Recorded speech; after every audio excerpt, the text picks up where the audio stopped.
Hablamos de deporte, pero vamos a hablar de un deporte muy especial porque es introducir el deporte a los más pequeños. La colección Los valores del deporte de Olé Libros que ha realizado Sergio Guillén Diosdado. Sergio, bienvenido. Presenta la colección. Bueno, buenas tardes, gracias por la invitación. Pues mira, la presentación sería decir que es la primera colección de literatura deportiva infantil que se publica en España y bueno, que esa colección lleva por nombre Los valores del deporte. ¿Y por qué? ¿Por qué se ha sido tan reacio a publicar libros de deportes para los más pequeños? Pues eso es una pregunta que se le debería hacer al resto, a los anteriores. Yo la verdad me di cuenta de que no había cuentos de deporte porque bueno, soy profesor en la universidad, precisamente de Ciencias de la Actividad Física y del Deporte y bueno, pues tenía más fácil esa llegada al material que busqué y que no encontré. Entonces me pareció bastante grave y bastante triste al mismo tiempo y bueno, y una buena iniciativa para llevar a cabo. Y ahí encontraste a Paula y Mario. Presenta a Paula y Mario. Bueno, pues es sencillo, Paula es mi mujer y Mario es mi sobrino. Todo queda en casa. Correcto, y bueno, y no, cuando empecé a escribir los cuentos, y en concreto el primero que fue el de fútbol, no tenía hijos todavía y entonces bueno, la verdad es que he tenido un nene hace 3 meses. Pues eso obliga luego a libros, ¿eh? Sí, porque sí. sé casos, ¿eh? De hecho, sé casos. de hecho, el de baloncesto, el protagonista se llama Víctor y cuando fui bueno, Víctor Luengo y Víctor Claver recomiendan el libro. Sí, ahora hablaremos. Correcto. Pues cuando fui a presentarles el cuento de baloncesto a ellos, les dije que no les estaba haciendo la pelota, que en realidad no eran ellos, que sería mi hijo el día que yo tuviera un hijo, si tenía la suerte de tenerlo, ¿no?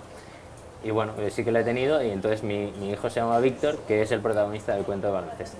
Vamos allá, porque estos libros, lo que sí que me gustaría es que explicaras, es algo más que Sí. divulgar un deporte. Correcto. Por ejemplo, hablamos del de fútbol, porque además hay una guía un tanto especial para poder leer este cuento.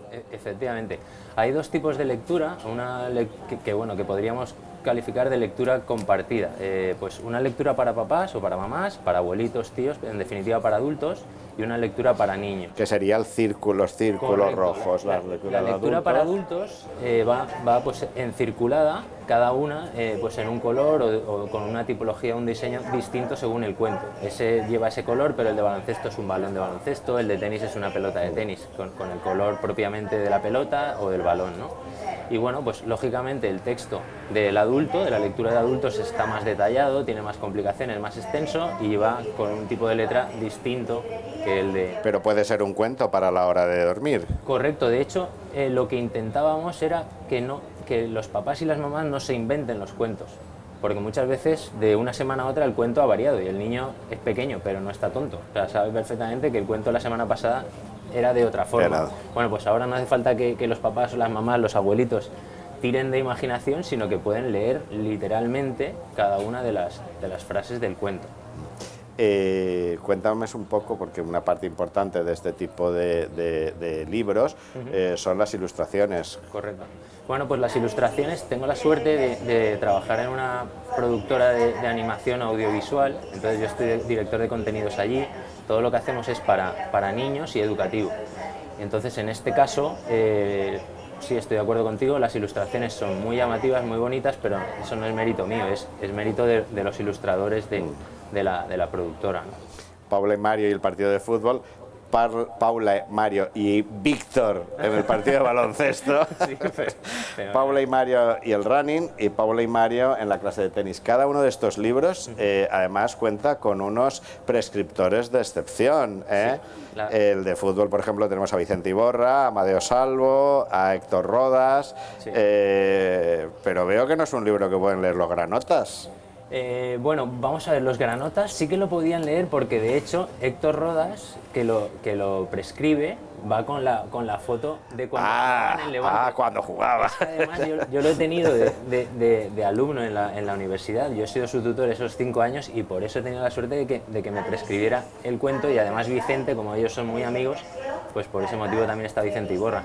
De hecho, el otro Vicente que falta es Vicente del Bosque, pero Vicente del Bosque, que no llegó para la edición, sí que nos recomienda en la cartelería de la colección en grupo. El del tenis es Juan Carlos Ferrero, Dinara Safina, Marat Safin, Sara Ray. El del running. El de running es neutro, es el único cuento que no lleva recomendación. Porque en España tenemos la desgracia de que no conocemos a y algún jamaicano no tenemos por ahí, algún jamaicano. Yo a esos cracks no tenía llegada. Es cierto, pero no, a Usain Bolt, que me imagino que te refieres a él, no tenía llegada. A los de baloncesto sí, que por cierto son gente de una pasta especial. Ya Lucas, Rafa Martínez, Víctor Clavé y Jordi. Sobre todo en las familias, hay una tendencia que es ocupar en deportes y en las clases de prodeportes al niño para no tenerlo en casa. ¿Tú qué opinas de esas? ¿Eso hacemos deportistas? Yo creo que los papás y las mamás tienen razón, muchas veces aparcan a los niños para que hagan algo y bueno, pues si tienen que hacer algo y es deporte, pues desde mi punto de vista, porque yo también he sido deportista siempre, mejor que igual dedicarlos a que se dediquen a otras actividades. Pero claro, yo no soy objetivo en ese terreno, porque yo he sido deportista, a mí me ha ido bien en la vida y creo que el deporte te aporta mucho. Pues la colección que se llama Los Valores del Deporte es porque realmente yo me lo creo. Y bueno, pues siempre y cuando los papás y las mamás dejen a los niños haciendo un deporte u otro, eso ya no es tan importante. Creo que los niños van a sacar un rédito interesante de cara a su futuro. Un consejo a los papás y a las mamás para que se acerquen a la colección Los Valores del Deporte. Consejo, pues, aparte de consultar y comprar los libros. Pues yo creo que estos cuentos que son de deporte, lo que pretendo y que quizás sí que voy consiguiendo poco a poco, es que los niños que ya practican deporte se aficionen a la lectura porque ya les gusta su deporte y esos cuentos se refieren al deporte que ya practican, y al mismo tiempo los niños que leen puedan tener también un acercamiento al deporte, que muchas veces son antagonistas. El niño que lee no hace deporte y el que hace deporte no lee. Sí, porque jugamos con muchos tópicos. Efectivamente, entonces es un intento por eso, por intentar aunar dos mundos, dos ámbitos que hasta ahora están muy alejados y no tiene por qué ser así. Pues nos quedamos con ese mensaje, con esos dos mundos que se unan en esta colección, Los Valores del Deporte. Sergio Guillén, ha sido un placer conversar contigo. Igualmente. Conocer a Paula, a Mario y a Víctor. Exacto, efectivamente. Mucho éxito. Gracias. ¿Y cuál será el próximo? Pues el próximo, tengo ya varias propuestas, uno de rugby que va cogiendo más peso, aunque a mí me gustaría, no por el rugby, creo que el rugby es quizás el deporte más desconocido en España. Y este año hay un 50 aniversario, el Technidex. Y que más aúna los valores del deporte, aunque sea un deporte desconocido, pero sí que lo creo. Lo que ocurre es que a mí me parece que hay otros deportes más básicos, como podría ser la natación o el ciclismo, que igual deberían estar antes que el de rugby, pero no lo sé. También es cierto que yo cuento con el hándicap de que de rugby no sé nada. Tengo amigos que saben mucho, pero no sé nada. De natación sé un poco más y bueno, de ciclismo pues un poquito, pero vamos, yo nunca he jugado al rugby, entonces eso es un hándicap para ponerte a... Un hándicap, siempre es un buen momento para hacer una melee. Sergio Guillén, un placer. Igualmente, muchas gracias.